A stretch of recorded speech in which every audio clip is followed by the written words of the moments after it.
Hi, good evening, everybody. Unfortunately, I've got some bad news. Shaun is feeling a bit ill today, so he won't be joining me. But we have a very, very special guest, and I hope I don't butcher his surname. Tad Pietrzykowski, I'm sorry, Tad, who's basically one of, I would say, Australian comic history legend. A lot of his stuff has influenced how Australian comics has developed. Probably over the decades, and we are really, really lucky that I have a chance to speak with him. There's so many things I do want to talk to him about. So, if you like a bit of Australian history and how comics has evolved over time, Tad's oh man, he's the guy to talk to. So, Tad, I'm going to bring you off, and I really hope I did the introduction well for you. How are you today? Good, thanks. Just so don't worry about stuffing my surname up. I usually say to people, just don't hurt yourself. It's Pietrzykowski, but I like people to call me Tad P. That's why, as you can see, my display says Tad P. So, yeah, I mean, otherwise, I'd take great delight in watching people butcher themselves. Fantastic. Look, we have saying hello to people in the chat. So we have Moira, and Moira hails all the way from the UK. So thank you, Moira, for joining in. I'll tell Shaun that he's missing out, but he's feeling a bit ill today, and so unfortunately he can't make it. And Sassy Gal, thanks for coming on as per usual. You're probably missing Shaun as well. You have me. I'm really sorry. I'm not sure. I'll give everybody the heads up. I'm trying to juggle two things. So if I screw this one up, it's me. So I'm pressing buttons and doing things all at once. That's okay. You're in good hands. And so are you, Sassy Gal, and all the rest of you chiming in. And then we have Mandeep. Look, thanks for coming in as well, as per usual. Mandeep's also from the UK. So we do get a really big international audience here. And you might know this person. So Shane I do indeed. Hey, Shane. Sizzle. And I just also want to always do the shout out to Shane. Shane is doing great things for Australian comics. And I really like to see that. I would say he's bringing it to the next level. He's engaging a lot of creators, and I've got nothing but great stuff to say about Shane. And I'm really hoping a lot of the stuff that he wants to do slowly comes. It's slowly rolling, but I don't know. Shane's the man, and so I hope you feel good, Shane. That's how much I love you. That's how much I think about you. And we have Mandate. Hello again, and thank you, Moira. Thank you very, very much. I might stuff it up, but you guys are too kind to me if I make mistakes.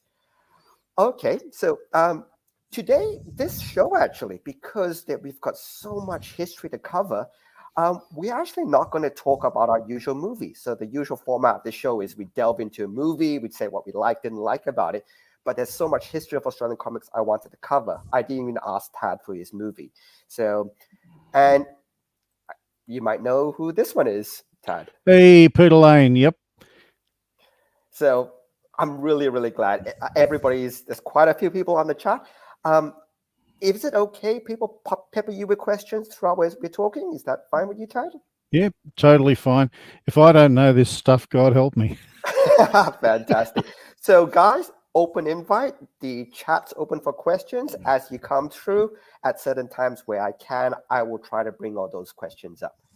Okay, let's get into it, really. So I did prep again because Shaun's not here. I have to prep because I can't do two things at the same time. So let's share the screen. Can I just say one thing up front? Relax. We've got an hour to fill. How we fill it, well, let's just say that we'll fill it okay. Don't worry about it. So we'll just take it easy. We'll fill the hour easy. I'm actually more worried we'll go over time because there's so much stuff I want to talk we to you probably about. will. There's no doubt about that. I used to work in radio and I used to talk the leg off a horse. So, yeah. Oh, fantastic. Look, so firstly, and I know there's a lot of good stuff. So this is a recent cover, I think number 9. What Dark Nebula are you up to right now? Well, at the moment, and these are getting ready to go to the printers. In fact, I sent an email off to the printer. I'm getting Dark Nebulas 11 and 12 printed at the same time because it's a two-part story. It's actually a sequel to a previous story. Issues 3 and 4 was a story called The Chaos War. Well, I happened to come up with what I thought was a pretty decent sequel called The Chaos Theory. And they're the ones going to press very soon. The next one in the works after them is issue 13, which is meant to be a horror story. And then issues 14, 15, and 16 will be a story where I take the Dark Nebula into places that he doesn't need to be, but he has no choice in the matter. And it's going to be a very dark and a very grim story. And let's just say it's a rite of passage for the character, and how he comes out the other end. Well, I'm hoping people are going to be biting their nails over it. So that gives you an idea of what's to come. But this cover here, the cover to issue 9, Gary Challoner did this as a tribute to Marvel's Captain Marvel issue 29 by Jim Starlin. And when Gary showed me that, I had to say that he sold me instantly. There was no other sales pitch to it. I saw that image and thought, yes, because in many ways, Marvel's Captain Marvel was one of the spiritual fathers to the Dark Nebula. Okay, awesome. I was reading this stuff in the 70s while I was formulating the elements that would be eventually Dark Nebula. I'm going to ask you a little bit about comic lore then. How does Captain Marvel tie in with, say, the Nova, the whole, for people who mainly watch the MCU, there's the whole Nova Corp. Do they tie in? Are they totally different? Because they're space. They never interacted. They never interacted in the comics. I can see how they could have, and if I think if they hadn't cancelled the Captain Marvel title, then maybe there would have been interaction. Because I know near the end of the Captain Marvel run, they had him team up with Black Bolt of the Inhumans and things like that. Really, really neat stuff, which I thought, well, yeah, it's about time they expanded the horizons of these characters rather than having them within a very, very narrow framework. And had they not killed him off, I could see that they would have taken him places that no one would have expected. But unfortunately, they went a different way. It was all about the name Captain Marvel, not the character Captain Marvel, which was unfortunate. Because what a lot of people don't realise is when they brought in Marvel and having Rick Jones with the nega bands and, you know, banging them together and effectively making him a black and gold Captain Marvel from the 1940s, because it was Billy Batson saying Shazam. Yep. But see, the thing is, I never knew about that character at the time. My Captain Marvel was Marvel and Rick Jones. So when they brought in when they brought back the Shazam Captain Marvel, I didn't know who the hell this was, and I had no connection to it. So, you know, it all comes down to when you jump on and what characters you resonate with you. So that's how it was for me with those characters. So definitely. Yeah. Even the Shazam, let me call him now, even he was actually a bought character. So he wasn't actually part of original DC. He was that's right. Purchased in. And I know there was a whole, and we're jumping into a bit of comic lore here. It was a whole controversy saying you can't use this character because it's the name of our company. And there was a whole back and forth between the two of them. And yeah, now if anybody wants to read it, it's actually very, very interesting how it all played out. Well, in between the original Captain Marvel, the Billy Batson Shazam Captain Marvel, and Marvel's Captain Marvel, there was another Captain Marvel, a very short-lived one, who, when he said the word Zam, which was Max spelt backwards, he his body part split. And it was like 2 or 3 issues, and it came and it went.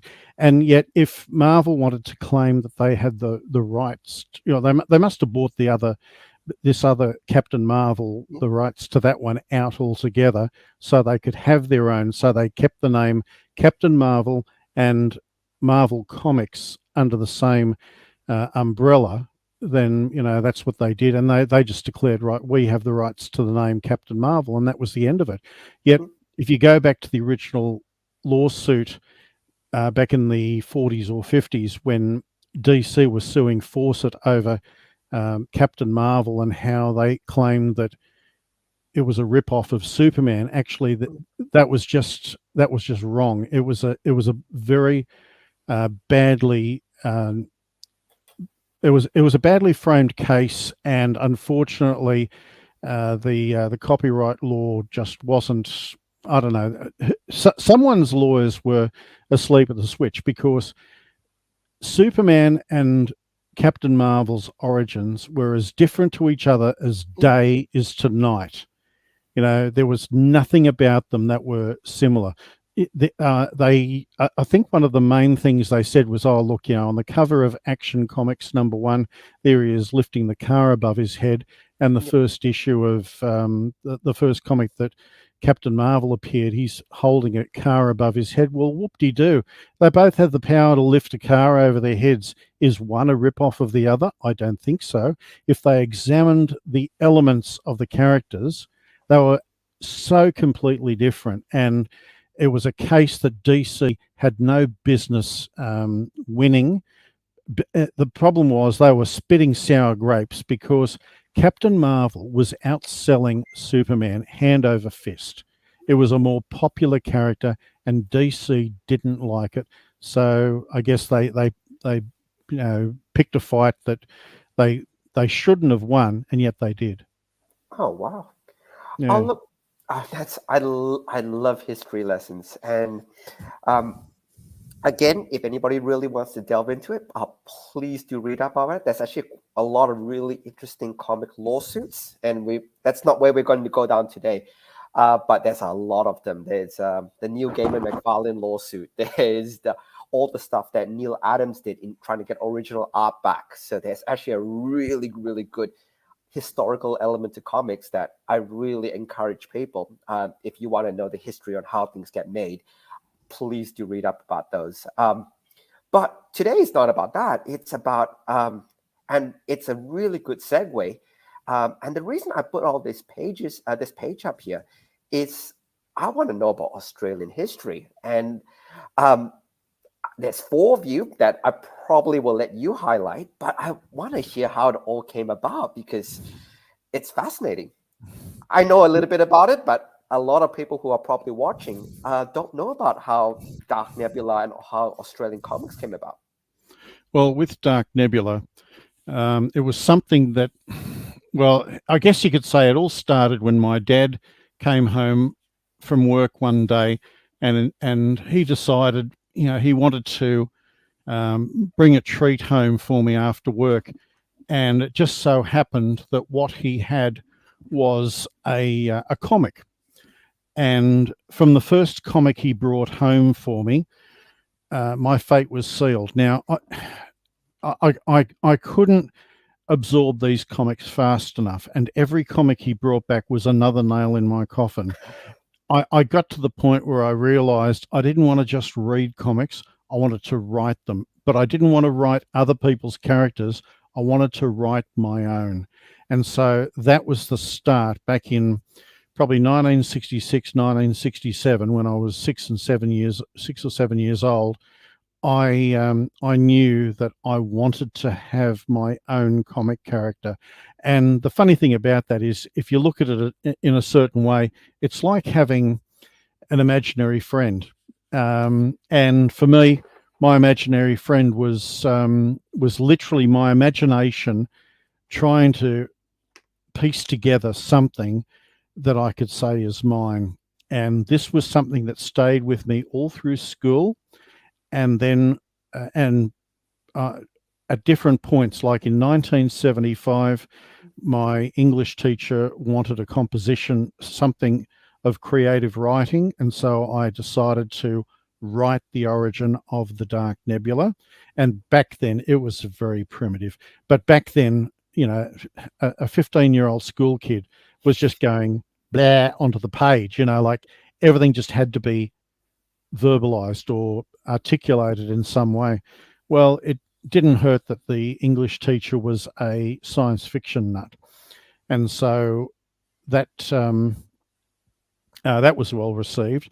Then 2 years later, when I was doing the HSC, I decided my major work in art was going to be the Dark Nebula, and it was a combination of words and pictures. So that was 7 frames of images plus the script for the story.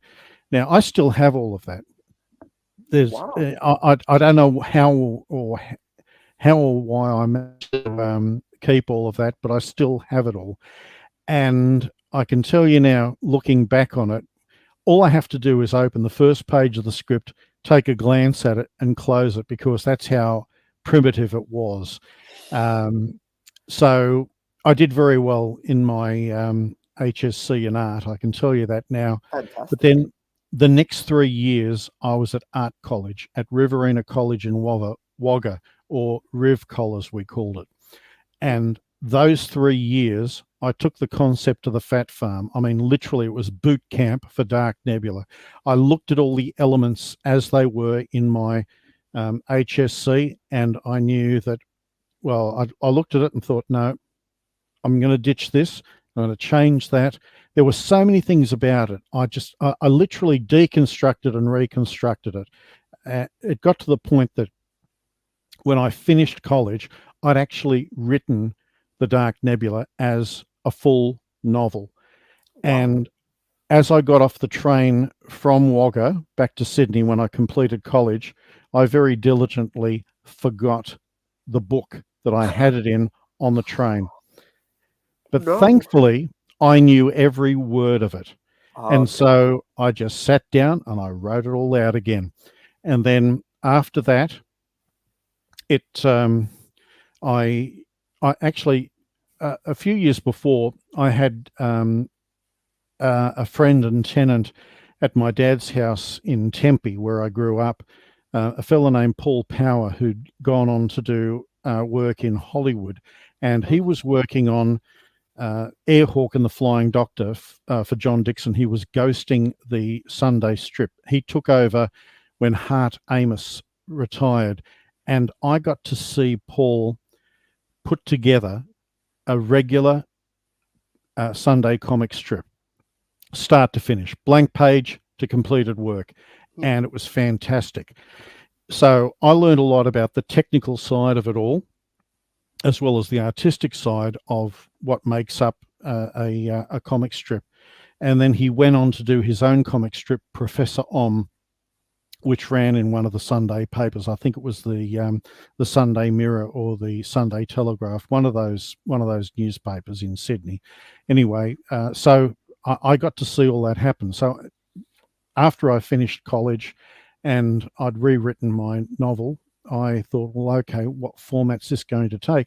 So I thought, I'll see about pitching it to the Sunday newspapers. So I shopped it around and as a Sunday comic strip, and it was seriously considered by a couple of them, but it ended up getting pipped at the post by Judge Dredd. So I thought, okay, well, I missed out on that. Well, if we're going to miss out on anything, let's miss out to something great. Oh, look, you're in great company if you lose to Judge Dredd. That's great company. Well, that's right. Well, anyway, so I thought, well, what now? And all I could think of is, okay, time to put it together as a 64-page graphic novel. So for the next 5 months, I put together the 1982 graphic novel. Obviously, I started in 81. And without word of a lie, when it came to the art, a page a day, blank page to final stroke. But what I did was I worked on 2 pages over 2 days, two facing pages so that I could see those pages the way they would be seen by the reader. And in fact, if you just indulge me one moment here. Course. And that's actually a really good thing to do from a story writing perspective, especially do two facing pages, because, and I think you know this, the technical term for it is the page turn. Because if you have, say, on page 1, you have something, you need to have something, if that's the second page, you need to have something on page 3, which makes the reader want to turn the page. Let me bring you up totally, so you can show the image a lot better. Okay, this is pages 2 and 3 of the original graphic novel from 1982. I've actually got the double page spreads here from that book.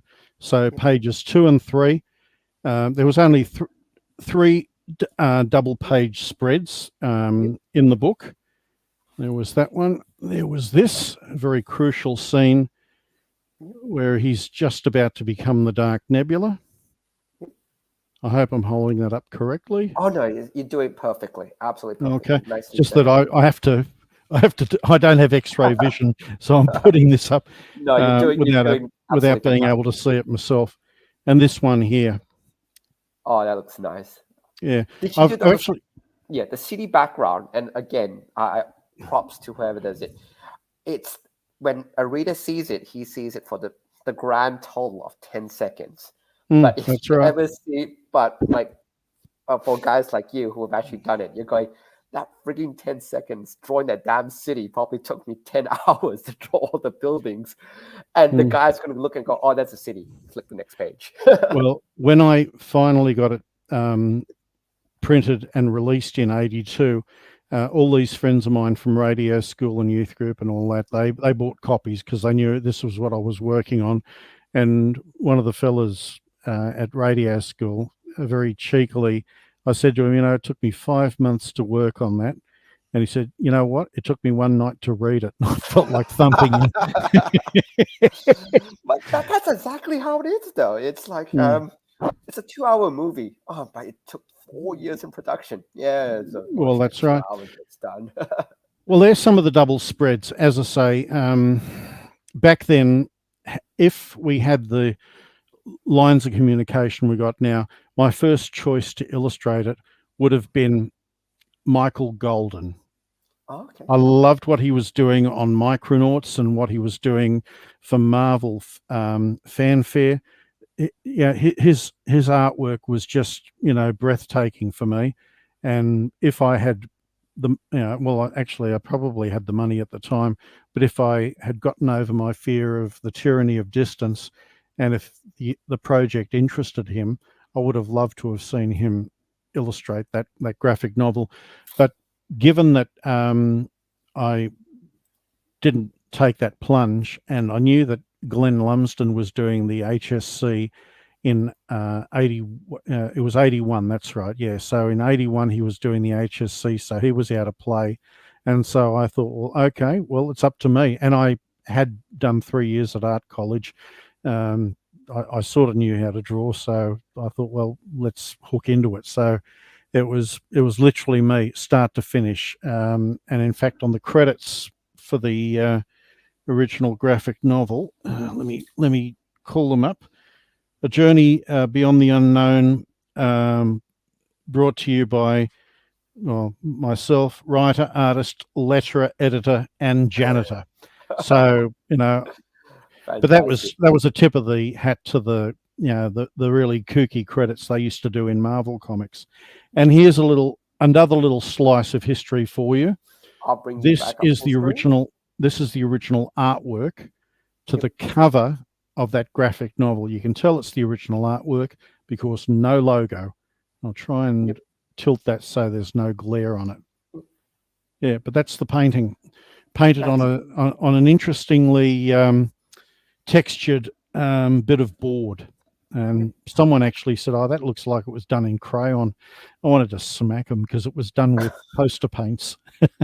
Oh, yeah. Look, I'll bring the next question up. And so this is something that's fascinated me. And So I know the first one you did by yourself, but then afterwards it did expand because I'm looking at the names in this particular credits, and these are fantastic names. You got Dave DeVere's ex Marvel. You've got I'll let you explain it better than I do, but you've got really good people working on Dark Nebula on this, and this I think this is 1988, if I remember right. Let me just This confirm. one was around 89, I think. I could be wrong. Let me just confirm that. I believe, yeah, 88 or 89.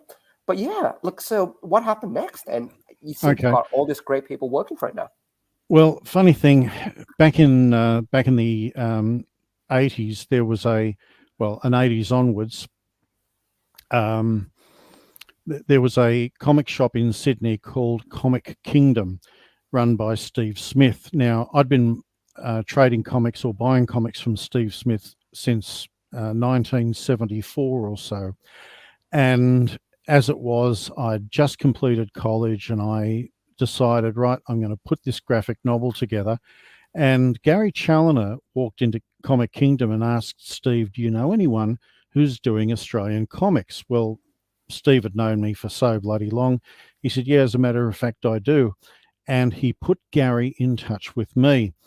And this was while this entire graphic novel was at the printers. So when Gary and his partner turned up one evening and he wanted to find out what I was doing, I had nothing.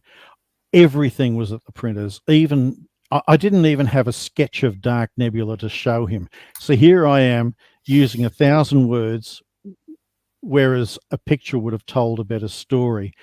And regardless of that, somehow Cyclone came to be, because no sooner did it come back from the printers, I showed it to Gary, and literally we made the first steps towards what would eventually be Cyclone. Now, I'd already known Glenn Lumsden because we had traded comics back in the 70s, and he was familiar with the setup at home. He'd seen Paul Power working on the Airhawk and the Flying Doctor and Professor Rom, because he used to come over to Tempe a lot. And so I brought Glenn in to Cyclone as well, because he was always on my radar to be a part of anything I was going to do, because I knew that his art was going to take him places even he wasn't imagining at the time. So there was myself, there was Gary, there was Glenn, and then Dave DeVries joined us. And as it was, the four of us were the core of Cyclone. There has been the analogy of what we did for Australian comics at the time was not unlike what the Beatles did for music back in the 60s. Now, bear in mind, we are talking about a different scale. So we're not putting any tickets on ourselves in terms of, comparing ourselves to the Beatles, but four of us, and we set the bar for what would be Australian comics production at the time. Now, whether I ended up being George or Ringo, I'm still trying to figure that one out. But the long and the short of it was we had an impact on Australian comics, and that's important. Now, I say that my Dark Nebula was the launch pad for everything that followed, but for me, the launch pad for me was seeing stuff from Gerald Carr back in the 70s when he was doing Vampire and Brainmaster and Vixen. He was doing the stuff in the 70s that we would eventually be doing in the 80s and 90s. And he was literally doing it on his own, as well as I was in 82. And then, we started to team up. And I've got to say, by teaming up with Gary, Glenn and Dave, I learned a lot more about storytelling than in all the time I was formulating my concepts. It helped me to grow as a writer. I mean, when you're doing it all on your own, you're in your own little bubble, and it's all well and good, and all your physics and all your logic and everything is fine. But you work with another person, and I worked in what I considered the spirit of what I believed was the Marvel method. I would hand a cohesive plot to the artist and say, here's my story, do it justice. He'd turn in the artwork, which would blow my mind. Here's the artwork, do it justice. And it was probably Dark Nebula #3, the first part of the Chaos War, when the lights really came on for me, and Glenn turned in some artwork that blew my mind. In fact, so that's the cover to issue 4, by the way. Oh, I'll just make you full screen. So at this point, I just want to make sure that it's correct. So at this point, Dark Nebula was actually the first Australian superhero, if it will. Would that be a fair call? Or well, it would be the first of the new wave, because we had superheroes back in the 40s and 50s. There was Crimson Comet, there was the Panther, the Raven, because we had creators like John Dixon, Paul Wheelahan, Monty Wedd. They were all doing stuff that that was really trailblazing at the time. We even had a superhero here in Australia back in the 40s and 50s called Captain Atom, before the Americans had a Captain Atom. Yep. So there's a lot of Australian history that has literally gone down the S-bend, which is unfortunate because a lot of people don't know about these things. So, yeah, there's a lot to be learned by Googling. I know there's a guy, and I'm hoping I can drop his name. I think Daniel Best, I think, if you know him. He's been trying to do his best to catalog all of these things, because you can probably imagine, like, I wasn't aware of half the history you just told me. I didn't know Australia had a Captain Atom until you just told me just then. So, well, no, Daniel is the historian of our modern age. He's actually got a book about Cyclone, which is pretty much in the works. I think it's his next project. I could be wrong. His next project after his current one, which is a history of horror in Australia. And let's just say that I was able to give him very key information of the origins of Cyclone. I mean, as did all the other core Cyclone members of Gary, Dave, and Glenn. You know, we all had something to contribute to it, and you know, it gave him the etymology of it all. But he knew that the story of Cyclone had to start with the Dark Nebula, with that graphic novel from 1982. And you know, some of those things that I've just told you about, the original meeting with Gary, how I knew Glenn, and how Dave came along and joined us and was the the missing ingredient. We had, I remember that when we attended a comic convention at the Sydney Opera House, where Stan Lee was supposed to appear but never did. Well, Jim Steranko was there, as was Will Eisner and John Dixon and a few other people. Well, that was when we had what we considered to be the launch of Cyclone. We had a big display with styrene cutouts and everything, and there are photos of Gary, Dave, Glenn, and the Dark Nebula. I don't think there were any photos of me there for some reason. I'm not sure how that happened, but anyway, that's another story. But the long and the short of it was we made our big splash at that 1986 convention. Cyclone launched in 85, but the official launch was 86, and literally what followed on from that was, you know, a slice of history more than anything else. And there are some aspects to our history that, you know, you don't find out about till recently. I was working on Dark Nebulas 11 and 12, and without word of a lie, I decided I wanted to revisit the Australian TV show The Flying Doctors. Okay. Well, season 3, episode 17, an episode titled Wedlock, and this child's in hospital, and the mother happens to say to him, "I'll read your comics." And I thought, oh, comics, okay, I wonder what this is. And the kid has a comic in his hand, and the first thing I saw was the King's Comics ad on the back cover. I went, oh yeah, I wonder which book this is. Well, you could have knocked me over with a feather, because it was Cyclone 7, which... Should you screenshot that one image? You should have screenshotted that image while you're watching it. Yeah, well, I do have a screenshot of that image, but I didn't think to This is the original artwork to the cover of Cyclone 7 done by Gary Challoner. And basically the story's called Nightmare. And there's Dark Nebula standing over his own grave. And when I saw that, if nothing else, that was King's Comics getting the most bang for their buck that they could ever get for their back cover ads of all the Cyclone. Dark Nebula appeared in, basically in Cyclones 1 to 7.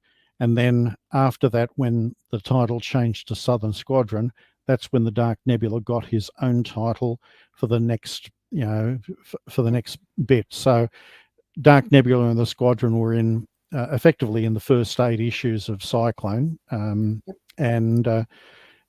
my backup feature, the Southern Cross, which Glenn Lumsden put his heart and soul into, and I said to him, look, you've given this, you've breathed life into this, so you get to be co-creator of it.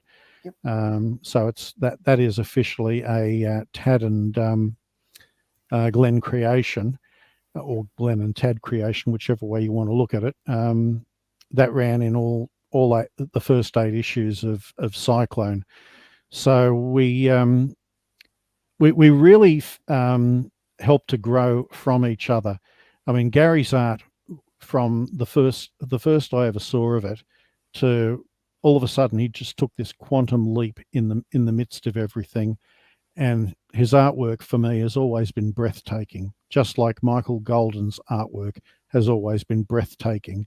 So I can say those 2 names and give that same description to them, because it's aptly deserved, but for both Gary and also for Michael Golden. But yeah, we as a team, we just, I don't know, I think we struck a nerve, we hit a chord. Everyone saw that what we were doing at Cyclone was resonating. And like, I wanted to highlight, I left this image up on purpose. This is Glenn's artwork, and I think we were mentioning a little bit beforehand, I can see a lot of a Kirby-ish quality to it. The look up, the exaggerated muscles, and I love it. I love that pose, and I was trying to juggle it so that you could we kind of see it. But do you know when Glenn did this image, this particular one? Because I love it. Yeah, I love the composition. This was just after the original graphic novel was done.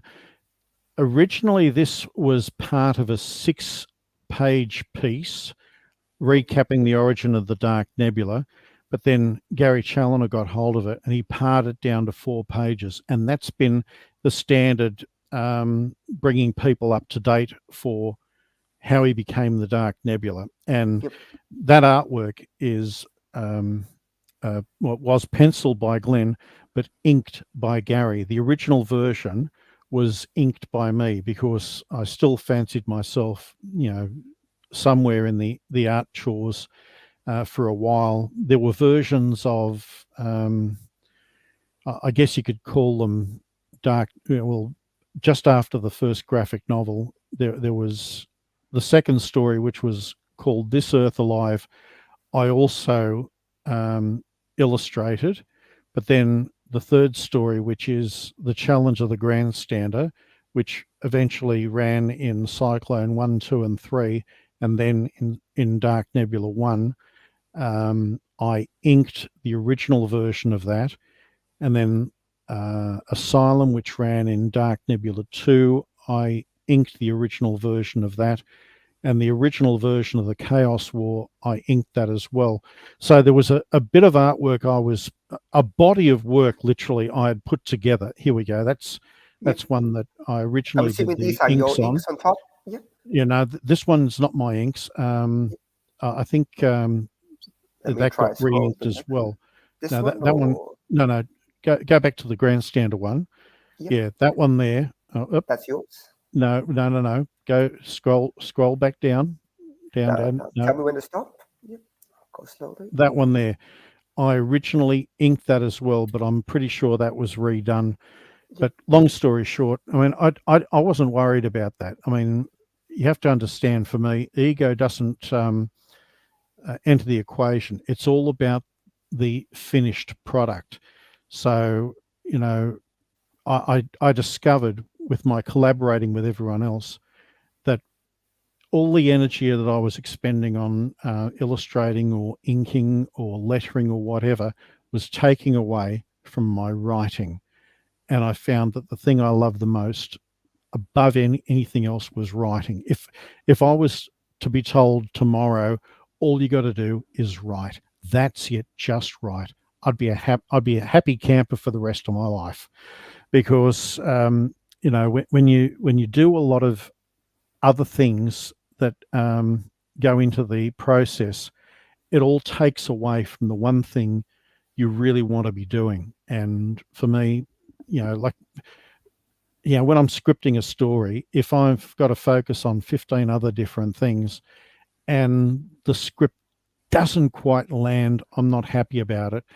I have to be sure that it you know, it hits the nail right on the head.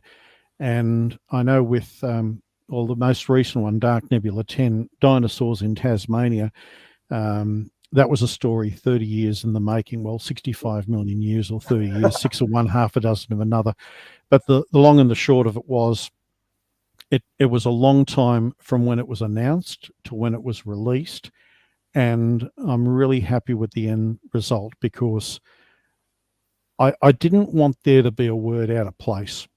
I mean, there are funny gags in there that you wonder how the hell did they get away with this? But it all comes down to execution. I mean, look, there's a certain element, especially within Cyclone, the pure old schoolboy humor. You know, like you always love to, you know, you always love your fart jokes or whatever.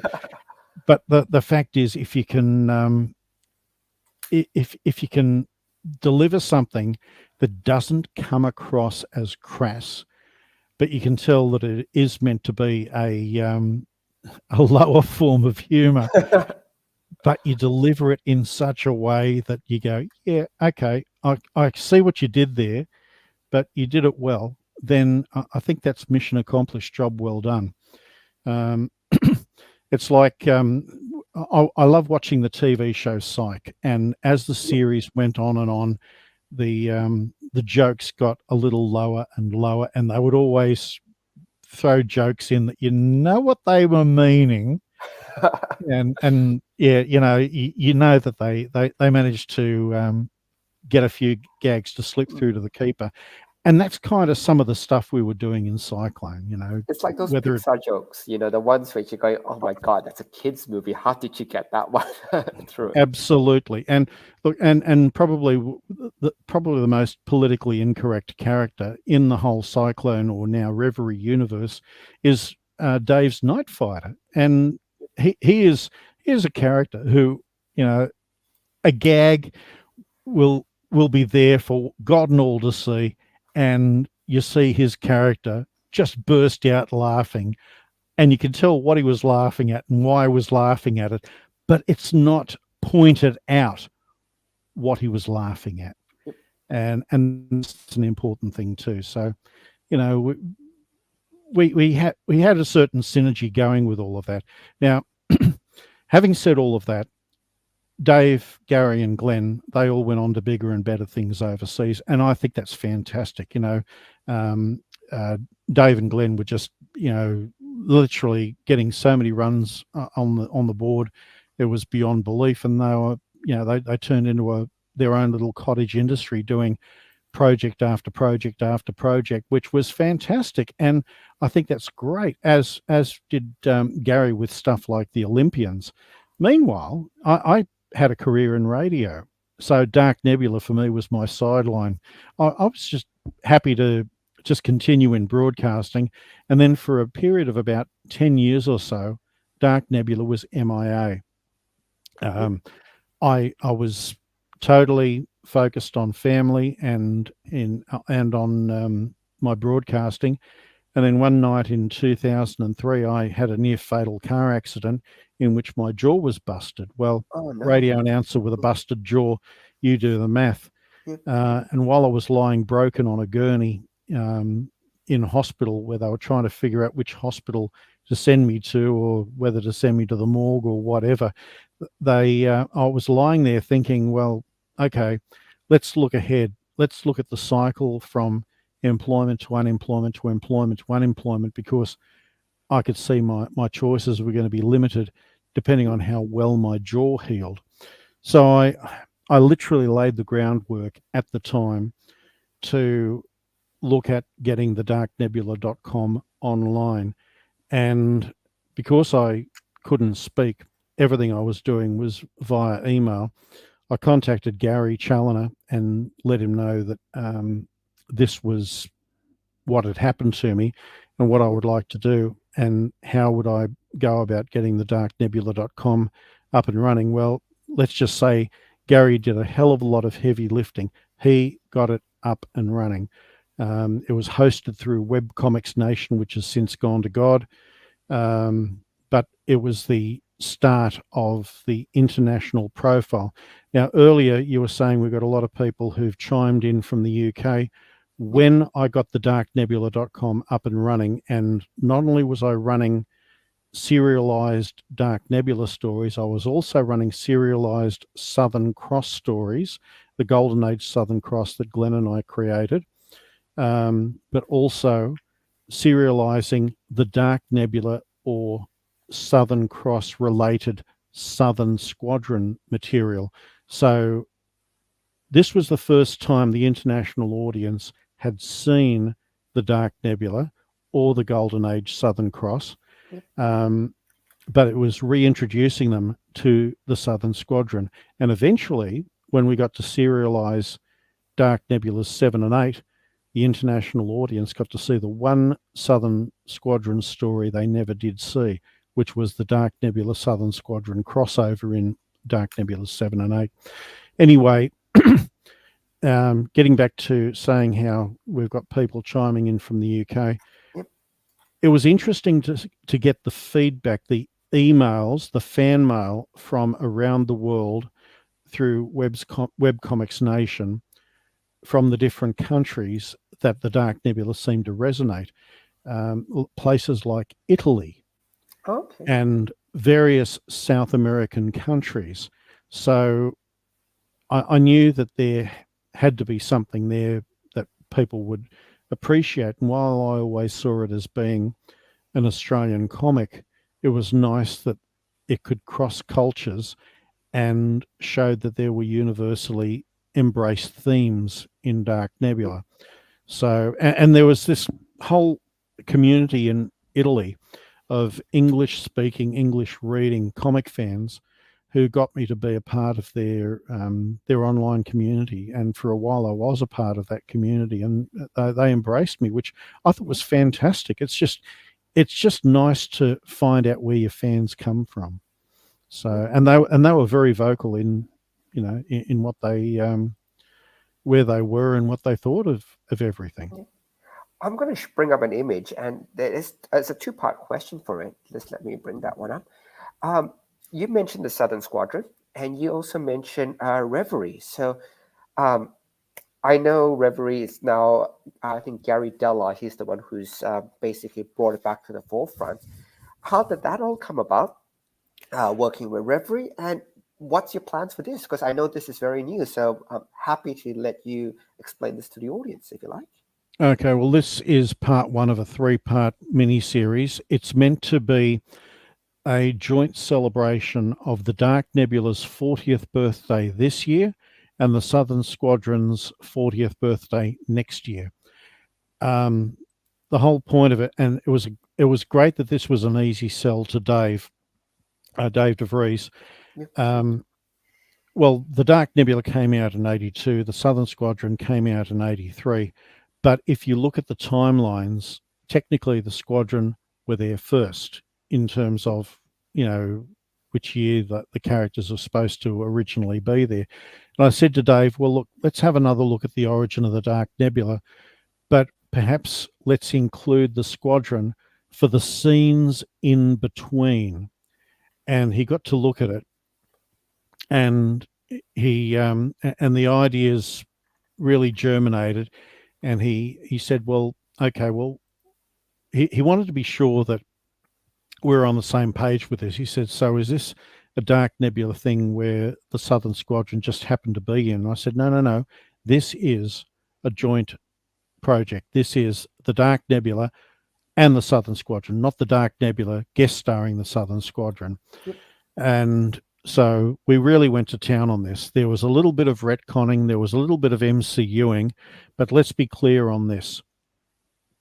Any retconning or any MCUing that we decided to do with all the elements we had to play with were done by the creators, not by some numbnuts dickweed who's come along 30 years later with no emotional connection to the source material. No, this was us. This was Dave and myself saying, let's roll the dice on this, and let's give people a refresher course. Let's give them a ball-tearing story that is going to make them want more.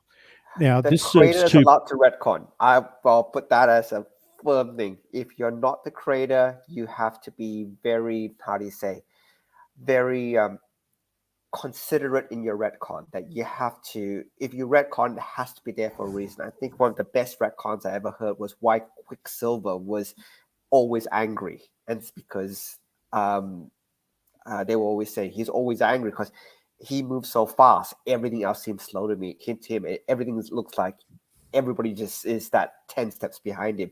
So don't stress, because you're allowed to retcon your own creations. Sorry. Oh, of course we are. Yeah. And look, actually, I'll tell you the other retcon that I really liked, and it was really cool because these guys were on fire on this title at the time, was when Claremont and Byrne were doing Marvel Team Up, and they had the Iron Fist crossover, and there's Spider-Man looking at Misty Knight thinking, do I know you from somewhere? And at the end of this adventure they have where they get Iron Fist powers together, he says, Misty, have we ever met? She said, yeah, as a matter of fact, we did. A few Christmases ago, you and some guy in a flying bathtub, stopped these guys from trying to mug me. That was Marvel Team Up #1. Oh, wow. And look, I know some people go, oh, but Misty Knight's first appearance is Marvel Premiere 21 or something like that. I think, oh, let go of it, guys. I just, it was just one of those cool things. Anyway, sorry, getting back to this one. We decided we wanted to do something special for the Dark Nebula and the Southern Squadron's anniversary. The first part, I can tell you, the artwork is complete, and literally all we have to do is fine-tune editorial pages, ad pages, whatever, and it's good to go. And we'll probably be throwing it up on Kickstarter very soon, and then issues 2 and 3 will be put out. No doubt after the 3 issues will be released, then we'll probably look at doing a collected trade, so that in every step of the way of this project, we are giving equal consideration to both the Dark Nebula and the Southern Squadron, so that it's not, oh, look, all this happened in the Dark Nebula's 40th anniversary, and the Southern Squadron kind of, I don't know, they kind of get to bask in that glory. No, the idea is that this extends over both years, and I think that's important too. And what we end up doing with it after that, that's something that remains to be seen. But let's just say that we have bigger plans for the whole thing. But the most important thing about this is that it's something there for old readers, but it's also something there for new readers. There's a weight of 40 years of history of each of these properties. Now, a new reader's going to try and chase up books that they're going to get a migraine over trying to track down every appearance, or would they be satisfied with something that is basically, we start here, which is exactly what this is, and that's important, so that new readers can appreciate they don't have to worry about the burden of history. But look, if they happen to decide, well, hell, I'll chase this stuff. Great, good on them. But they don't have to feel like, oh, I don't think I really want to pick this up because I've got to look at 40 years of history. So, yeah, a little something for everyone there. Fantastic. Look, there's 5 minutes left. And look, I know if we kept talking, we could go on for hours. And look, I really thank you for your time. You mentioned there's a Kickstarter coming up. Look, when it does come through, do you have the link I could share, a pre-launch link, or is that still in the works? Is there something we can share out to? Well, that will be forthcoming. All of this will be forthcoming, so I wouldn't worry too much about that. Actually, if you want to scroll up a bit more, sure. there were some more images there that you've so this that is we've got there. cover 11. These are now. I'm going to have 3 covers each for issues 11, 12, and 13. Now, a couple of these covers. Well, there's 3 covers, as I say, 3 covers each for 11, 12, 13. Some of the artists who have come on board to do these illustrations, that one there with Sorellis on the cover, that was something I penciled or laid out, which Lee Chalker has come along and done. I know Lee. Lee is a great guy. I love him. He does a lot of streams as well, so I always listen to him. Battle for Bustle, if I remember. That's been coloured by Dave DeVries. So we've got a real team going there. The one below that, which was Dark Nebula on a parapet, that was illustrated by France Cantor. France has done work for Australian Penthouse, any number of places. I wouldn't even know where to begin to list all his credits. But back 30 years ago, France said, I'll do a cover for you. Well, now that I decided to finally get back into the publishing 30 years later, I said, look, France, I know you offered to do a cover for me. Is that offer still good? And he said, sure thing. And he knocked that one up, and it was just bloody brilliant. So it's nice that, I can add France Cantor to the list of people who've been chomping at the bit to have their go at Dark Nebula. And just scroll back up a bit, if you could. Sure. To the issue 11. I'll show you. Whoop, that one there.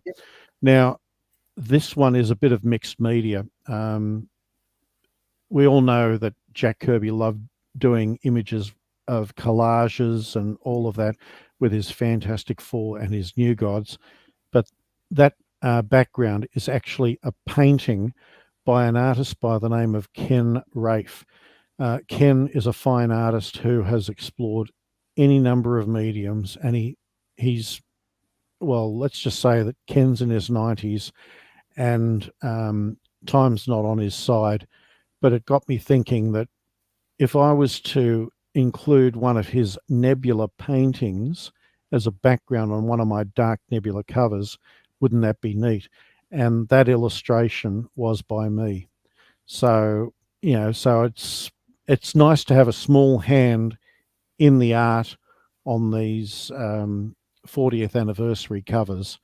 So there's at least one cover in issues 11, 12, 13, which I play what I consider to be a small but crucial hand in having a part of. But anyway, that's just part of what's coming up. That's fantastic. And look, when the Kickstarter does launch, please do come back. We'll be more than happy to talk about the project when it goes through, and more than happy to see what we can do to make sure it gets out to a larger audience. Okay. In our last couple of minutes, there's 2 things I do want to share. And so the first thing I do want to share is one of Shaun's upcoming projects. So I'm going to share the link into the chat. And so 13th Labor is one of our projects that is basically following the 13 labors of Hercules told in a modern context. And so Hercules, in this respect, has been brought into the future, and he's been tasked with another, you heard the story, the 12 labors of Hercules. This is now, the story continues. So this is one of Shaun's project coming from COMICS2MOVIES. It's currently in pre-launch. I'm just sharing the link out to all the groups. I know you guys are really, really supportive, but if you haven't already, please make sure you press notify, because I know Shaun's really, really excited to bring this one out. The other project which I do want to show, and it's coming in June, is one of mine. So let me just bring it up, share screen. So this one is one of mine. It's Wordsmith. It's an all ages steampunk fantasy adventure. Look, cool. I'm really, really happy about Wordsmith because it's one of my favorite. Look, I try not to have favorites with my work, but it is one of my favorites. It's a lot of fun. It's the whole concept about a wordsmith able to craft words which have real. It's not just a word. Like, for example, the word home could mean something to somebody and something very different to somebody else. And look, I'm very happy that I actually reached the 4th issue. It's not a huge, not a giant history like Dark Nebula has 40 years on it, but it's really good that I do have a lot of support. And I thank you guys a lot who have supported it in the past. I'm going to share the link into the comments. And basically, guys, please press notify. Both projects are coming on hopefully very soon.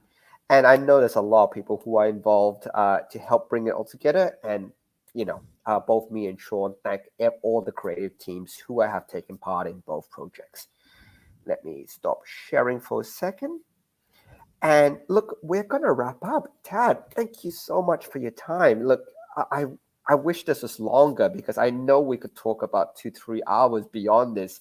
There's so much history we haven't even touched on. But you haven't seen half the artwork in that pile yet. I know. I know. Look, and just as a bit of background, Tad had sent me a whole stack of stuff to read, and I got through most of it. But I'm going, I can't cover this in 1 hour. If we talked about all the stuff you sent to me, like page by page by page, I think it'll take like 4 or 5 hours. But more importantly, when your Kickstarter is launched, please reach out. We would love to have you back on to talk about the project. We would love to have you talk about all the different parts. Like, I don't know if you know, but I do lettering professionally.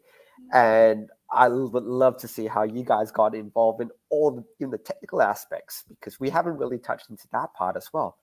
So basically, I want you to come back. And I'm basically inviting you on air if you would come back and have another chat with us down the track. Yep, sounds like a plan to me. Fantastic. Look, thank you so much. We'll say goodbye to everybody in chat. I'm going to play our outro video. And I hope to catch you guys next week. I do hope Shaun's a lot better. Look, he should be back on track. And Shaun, hopefully, will be back next week where we talk about another movie. We'll bring another guest on. And thank you, everybody, for listening and taking part. No worries. Thanks.